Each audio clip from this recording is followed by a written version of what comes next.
from the betting capital of the world, giving raw and real breakdowns of mixed martial arts and recapping UFC events like no one else, with producer Martin on the ones and twos and combat sports betting expert Effie.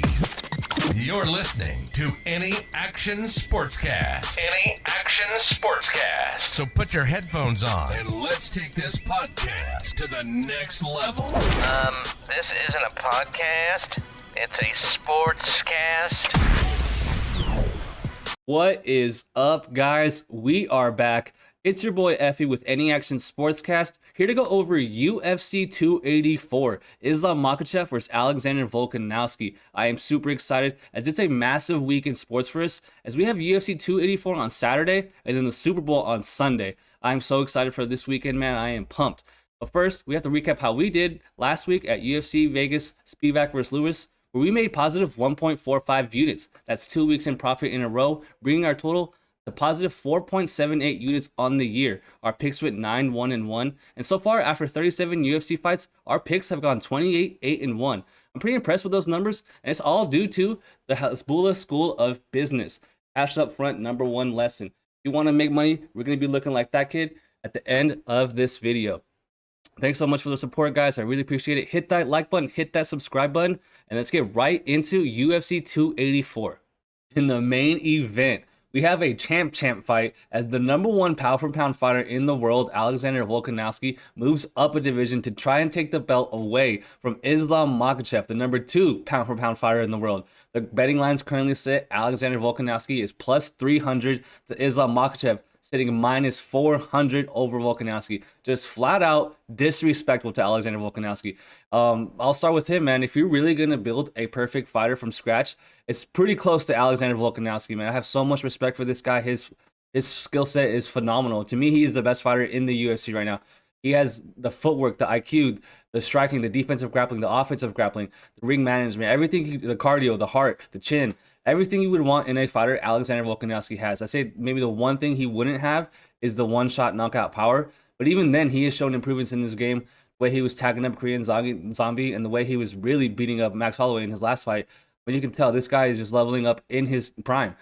It's just that he's going up against a Russian hammer in Islam Makhachev. So Makhachev on the other side he's almost perfect, man. This guy, I mean, his striking is not the best, but it doesn't really matter because he can mix in his striking that leads to his grappling. And from there, man, you're in his world and you essentially have no chance. This guy is so suffocating from top. This is like, he's a huge 155er for one. So the fact that he's going to be bigger than Alex is going to be magnified even more in this fight because he has a tough time making 150 and Volkanovski is going to be the one coming up. The size, is going to be a huge factor in this fight, although I believe Volkanovski only has a, I think, 3-inch height disadvantage, and he actually has a longer reach than Islam. He has really long arms for his little body. Man, I don't think it's going to be enough. Islam Makhachev, the one thing I don't think he gets enough credit for is his defensive striking, man. He is so hard to hit. I just want to go through some numbers real fast. So he's finished the last 5-round fights that he's been booked, all of them, via some type of finish on the ground. Whether he's patting you out or submitting you, if he gets you there, you're going to make a mistake, and he's just going to crush you, really. But let's look at the numbers, guys. In his most recent fights, these are the numbers that his opponents have landed on him. Talking about strikes. These are how many significant strikes Islam got landed on, how many he absorbed. Charles Oliveira, 19. Bobby Green, 9. Dan Hooker, 4. Thiago Moises, 13. Drew Dober, 10. Davi Ramos, 7. Armin Tarzukian, 13. Cajun Johnson, 7. And then Gleison Tibau, 2. 13, 5, 3, 7. Guys, this guy does not get hit. He's fighting a guy that, in my opinion, is the best, smartest striker in the UFC, Alexander Volkanovski. And we're giving him 10 pounds now. And it's going to be a way closer fight than I think people expect. But it's just that I feel like probably around the third round, maybe in the second round, Islam's going to grab this guy. He's going to be coming from a tie clinch, I think. I think he's going to be able to reach his head and trip him from there. I don't think he's going to be shooting out in the open. He never does that. That's not how he gets his takedowns. He's going to be cage wrestling like he always does, push him against the cage. And it's not like we haven't seen Volkanovski taken down before. Everyone wants to bring up the Brian Ortega fight and how he almost got submitted there. But, I mean, obviously, if Islam puts you there, he's going out. But, I mean, it's not even close. The BJJ and wrestling from Ortega is good, don't get me wrong, but it's not the same level as Islam Makhachev, no way. Yeah, man. So the way I see this fight going, I'm going with Islam Makhachev inside the distance via submission. I think he's going to submit Volkanovski, whether it be in that second or third round. I really like this fight not to go the distance because not out of the question that Volkanovski is going to clip Makhachev here. We've seen him get clipped, dropped before, knocked out before even. And both guys, actually, Volkanovski's only professional loss is a knockout, and so is Makhachev. But I think that he's too much, man. It's his time. I really wish that Volkanovski would have been done doing this at a different time because I think I would have picked him over Oliveira, pretty much anyone, Poirier, Chandler, over in the 155 division, other than Islam, man. It's just Islam's time. I'll do him on now. Father's plan is going to continue, and Dagestan's going to keep the belt. Give me Islam Makhachev via third round submission. The first title fight at UFC 284 will be for an interim belt in the featherweight division between Yair Rodriguez and Josh Emmett. Yair Rodriguez comes in with a 14-3 record, currently sitting as a minus 165 favorite. Josh Emmett on the other side comes in with a 5-fight winning streak. This record sitting at 18-2, currently sitting as a plus 140 underdog. There is a significant age gap in this fight as Yair Rodriguez will be 30 years old and Josh Emmett is 37. His birthday is coming up in 3 weeks, so he's essentially 38 years old fighting at 145. Never a good sign. Yair Rodriguez is also 5 inches taller and have 1 inch reach advantage over Josh Emmett in this fight. And I like Yair Rodriguez to win this fight and win this belt, guys. I think that he'll be the longer, quicker fighter in this fight. Josh Emmett does have power, insane pop in his shots. I mean, up until Calvin Kattar, he had knocked down every single fighter he has fought at least once since 2017. He was on a crazy run of at least recording one knockdown in every fight. Because the way he fights, man, the way he crashes the pocket, like, it's the car crashes. They're insane. The guy throws, with violent intention. There's a lot of power in his shots, like I said, and his punches are extremely dangerous. And he's live to knock you out very early in this fight. But look at his win streak, man. His last 3 fights, I will say they're not that impressive, man. Calvin Kattar, you can say, won that fight at UFC Austin. I thought he won. I thought the decision was the wrong decision, but it was a close fight, man. And that was, like I said, the first fight he didn't record a knockdown in quite some time. So it makes you wonder, is he starting to fade in his career? Or that, the Dan Ige fight was very close. And, no offense, but I don't rate Dan Ige that highly as a fighter in the featherweight division. And, Musard Bektic slept him, and I mean, that's okay win, but Yair Rodriguez on the side, the only thing I don't like about him, he's been kind of inactive. He got caught running away from USADA or something. Like, he wasn't keeping up where his whereabouts were, and they actually hit him with a 2-year suspension. And so he had to sit out for a while. So we didn't see him fight for a while, and then he ended up coming back against Max Holloway, where he actually showed up better than I thought he was going to do. He actually made Max uncomfortable toward the end of the fight, to where Max was actually using his grappling to win rounds and steal rounds there. Which, a lot of people use that as credit to Yair to show how good of a striker he is, to make Max Holloway uncomfortable on the feet.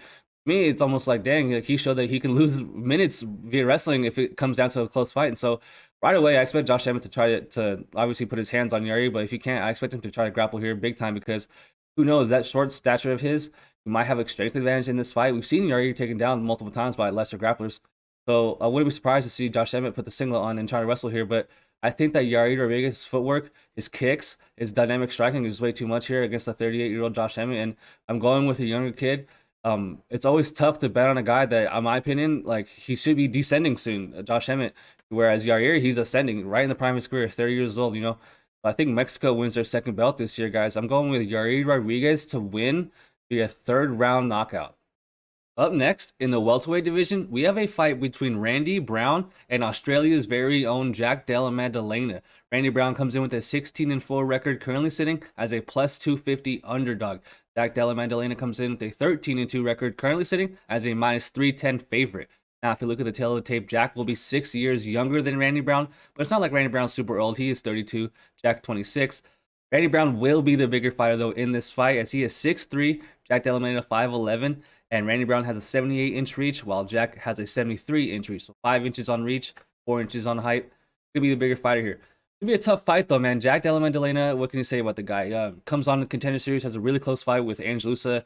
Pretty sick fight. Went to decision. The only time he's gotten a decision in his pro career, in 15 fights. And then immediately right after, goes and gets 3 UFC fights, 3 first-round knockouts. This dude can crack. His hands are legit. Love watching this guy fight, and he's definitely coming across as someone, to watch out for as far as a prospect. They're putting him on the pay-per-view here in Australia. The crowd's going to be going crazy for him. He's from Perth, so he's from the actual town that he's fighting in. So it's going to be exciting, man. The crowd's going to be going nuts for him. Fighting Randy Brown. Randy Brown, very long, rangy fighter. Coming off a decision against Trinaldo. Didn't look the best, but I thought he looked very good against Chaos Williams. Can use his wrestling at times, but it's not the best. His top control isn't the best, but he can his takedown entries and getting him. He's pretty good at that. I like his striking. Like I said, he's very long with his strikes. But yeah, I think the way I'm gonna approach this fight, the line's too wide. 310. I think it's gonna be closer than that. I think he used to be more around like minus 225, 220. Because Randy Brown, man, like I said, he's not like a bum. He's pretty durable and um he's pretty well rounded. He's not like deficient anywhere really. Good cardio. Jack Della Maddalena though, it just seems that this guy is like kind of skyrocketing. Obviously, he has finishing ability, but I do worry about his defensive grappling, man. I wouldn't be surprised to see Randy Brown win minutes in this fight via grappling, but the way I'm gonna bet this fight is I'm waiting for the under 2.5 to drop because I love under 2.5 rounds in this fight. I think someone's gonna get knocked out. I think Jack Della Maddalena is gonna knock out Randy Brown pretty early. I think maybe in that first round. But yeah, because if they're gonna give me 2.5 at a relatively good price, I think I'm gonna lay the juice there. Maybe even fight doesn't go if they don't give me a good line on that under. Yeah, like fight doesn't go the distance and under 2.5 in this fight, and I think Jack Della Maddalena will win via first round knockout. To open the UFC 284 pay-per-view, we have a light heavyweight fight between Jimmy Crute and Alonzo Menifield. Australia's own Jimmy Crute comes in with a 12-3 record, currently sitting as a minus 225 favorite. Alonzo Menifield on the other side comes in with a 13-3 record, currently sitting as a plus 190 underdog. There is another significant age gap in this fight. It seems that we have a few of those on this card, as Jimmy Crute will be 26 years old, Alonzo Menifield 35. He is 9 years older than Jimmy Crute here. Similar height and reach here. Jimmy Crute 2 inches taller with the 2-inch reach disadvantage. Now, the way I'm approaching this fight, guys, is violence. I think that this fight doesn't start round 3. I think that this fight doesn't go the distance. I think someone's going to get knocked out here or finished early. And I can see it be both guys here. I wouldn't blame anyone taking the plus 190 shot on Menifield here because, I mean, he has 13 professional wins. 12 have come within the first round and a half. Whereas Jimmy Crute is coming off 2 stoppage losses where the Anthony Smith one was more of a freak injury and just a gruesome leg injury. Don't watch tape on that one. Go ahead and skip that one. But before that, most recently, he got knocked out by Jamal Hill where he just got clipped bad, rocked. Took a lot of damage in that finish. That finish was pretty tough. Before that, knocked out Bektik, who's actually on this card as well. The guy, finds himself in a lot of fights that don't go to decision either. I think that he has better jiu-jitsu than Menifield here, but I worry about his defensive takedown, abilities. Like how will he look to stopping the takedowns here from Menifield? I think that Menifield might have some success getting the fight down here early. It's just that his gas tech, man. If this fight gets extended, I think Menifield's gonna fade here, and Crute has a really live chance to finish this fight an amount bad. So it's tough to pick or bet on Menifield here because the younger guy Crute should be faster here, and we know he has a better gas tank. Both guys, like I said, have really good finishing ability here in this fight. And one thing I didn't mention earlier, and I should have, but I forgot, is that Menifield is traveling to Australia. We have a couple Australian fighters on this card, and they obviously are fighting at home in their backyard. Where who knows what this jet lag might look like? I know Josh Emmett came out, I think, 2 weeks earlier than the title fight on Saturday. So he's trying to get used to the weather out there, and that's time change. I think that it's going to show in some of these fights, and this might be one of them. I think the fight, the pay-per-view starts with some violence. I think that we're going to see another finish here. So give me Jimmy Crute via third round stoppage. I know I said the fight doesn't start round 3 earlier, but now think about it. I think like fight doesn't go better, the decision as a bet. So give me Jimmy Crute via third round ground and pound finish. Up next, we have a fight in the lightweight division between Jamie Mullarkey and Francisco Prado. Jamie Mullarkey comes in with a 15-5 record, currently sitting as a minus 260 favorite. Francisco Prado making his UFC debut on short notice, undefeated 11-0, coming in as a plus 210 underdog. There is another big age gap in this fight, as Jamie Mullarkey will be 8 years older than the 20-year-old prospect here. And Jamie Mullarkey will also have a big size advantage. He is 6 foot compared to Francisco Prado 5'10". He also has a 74-inch reach compared to Francisco Prado's 70-inch reach. So 2 inches of height, 4 inches of reach, 8 years older than Prado here. And man, everything's going Mullarkey's way in this fight. He's fought way higher level competition, beaten higher level competition. Has been fighting higher level competition for longer than Prado has. Prado's taking this fight on short notice, for his debut shot here. He fought a little over a month ago, actually.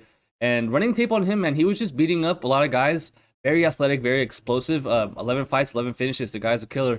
But he's fighting some scrubs, I'll be honest, man. His striking's good. Like I said, very powerful. Big overhand rights. Goes a lot into his shots. Good grappling as well. You can tell he likes to go to it. But Mullarkey is no scrub on the mat in his own right. He does have very strong hands, Mullarkey. I wouldn't be surprised to see him knock out Prado here. But my best bet for this fight is I love violence. Again, I love fight doesn't go the distance, and I love under 2.5 rounds. I'm leading Jamie Mullarkey. Prado might be live early here for a knockout, but I think Mullarkey gets him out of there. I think that he's going to be able to finish him via ground and pound in that third or second round. So give me Jamie Mullarkey to win via third round ground and pound. Up next, we have a featherweight fight between Jack Jenkins and Don Shainis. Jack Jenkins comes in with a 10-2 record, currently sitting as a minus 330 favorite. Don Shainis on the other side comes in with a 12-4 record, currently sitting as a plus 260 underdog. Jack Jenkins comes in 29 years old, Don Shainis 31. Jack Jenkins 5'7 with a 68-inch reach. Don Shainis 5'6 with a 67-inch reach. Pretty similar tail of the tape there. I think that Jack Jenkins is a safe parlay piece in this fight. I think that he's going to be able to win the decision in this fight. Don Shainis, we saw him debut against Sadiq Yusuff, which, hand up, it kind of sucks to judge him up based off that fight because there's no way he should be fighting someone on the level of Sadiq Yusuff. It was a short notice replacement fight he took to do the UFC a favor, and here they are giving him another fight. But I'm doing something that I want to keep, track of. I'm going to start to fade every fighter that has ever fought Jay Ellis. If you look at right here, Don Shainis 4 fights ago fought the infamous Jay Ellis. Jay Ellis with the record 16-104. And so if you fight Jay Ellis, if you agree to fight that guy and you sign a contract to fight him, I'm going to bet against you once you get to the UFC. That guy is so, insane. 104 losses. What are we doing? So yeah, man. Jack Jenkins though is a good, well-rounded fighter. I'm not gonna skip him. I thought he looked good in the Contender Series fight. Used a lot of wrestling to get to that win. Got to finish late in the fight. Pretty well-rounded fighter. Like I said, his striking's decent, not terrible on the feet. And yeah, so he could win this fight, whether it be a 15-minute striking fight or having to use his wrestling like he did in Contender Series. Because I'm not high on Shainis here. I don't think he should be in the UFC. So give me Jack Jenkins to win. I want borderline setup fight here because he is from Australia and they're going to get the crowd going crazy early here. Jack Jenkins via decision is my pick. Up next, we have the people's main event. We have a women's strawweight fight between Loma Lookboonmee and Elise Reed. Loma comes in with a 7-3 record, currently sitting as a minus 275 favorite. Elise Reed comes in with a 6-2 record, currently sitting at plus 230. Reed will be 3 years older, 30 years old compared to the younger Loma, 27. Loma will be 5'1", Elise Reed 5'3". Loma with a 61.5-inch reach, while Elise Reed has a 63-inch reach. Now, I have a lot to say about this fight, considering it's our biggest bet of the year so far. We have 3 units solo on Loma Lookboonmee to win straight up at minus 275. I feel extremely confident in this fight, guys. So, Loma, the one thing about her is that she's always undersized in her fights. She's going to be the smaller girl again in this fight, but dude, she's going to be faster, way more technical, and way more dangerous than Elise. She can win minutes and she can win moments in this fight. She does every single thing in MMA better than Elise Reed. Better striking, better clinch work, better IQ, better grappling, especially because we've seen Elise Reed get out-grappled to decisions and lose that way multiple times. I wouldn't be surprised to see Loma Lookboonmee get into the clinch and trip her up here. Maybe get a ground and pound finish TKO on the mat. Man, he's over at Bangtao MMA with the Hickman brothers, training with Weili Zhang, and they just have her ascending. Her skill set is improving every time she's fighting now recently, and not for nothing, she was saying that she was going through a bunch of mental stuff before that last fight, and she ended up coming through in that fight too, like suicide stuff, some pretty deep and dark stuff. But I think she's gonna brutally beat down Elise Reed in this fight, man. I actually think she's gonna finish her. I know a lot of people are picking her to win via decision, but I'm strong on Loma Lookboonmee here. I think in the clinch, it's going to be ugly, man. I think she's going to cover up with those elbows. Really good counter strikes. She's even quick enough to counter you with elbows. She throws counter elbows of her own right. Yeah, man. I'm all over the Loma Lookboonmee, more like Loma Lockboonmee this week. Give me minus 275 all day on Saturday. This is the fight where it's going to determine our whole night. We have a 3-unit swing on this fight. We're going to get on the board early. Give me Loma Lookboonmee to put on a clinic on Elise Reed and win via second round TKO. Up next, we have another featherweight fight between Blake Bilder and Shane Young. Blake comes in with a 7-0-1 record, currently sitting as a plus 110 underdog. Shane Young, on the other side, comes in with a 13-6 record, currently riding a 2-fight losing streak, sitting as a minus 130 favorite.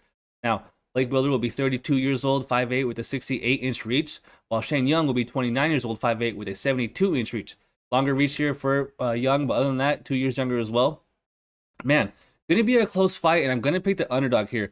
I don't know if I'm going to be betting on it here. I'm just going to stay away from this fight. Tough to know how this fight's going to play out because Blake Bilder, in my opinion, is very hittable, and Shane Young should have some success on the feet here. But at the same time, Shane Young's hittable as well. I'm just not impressed with him or any really part of his game at all. On 2-fight losing streak, like I said, sorry. And yeah, Blake Bilder, very good grappler, uses grappling to win his Contender Series fight.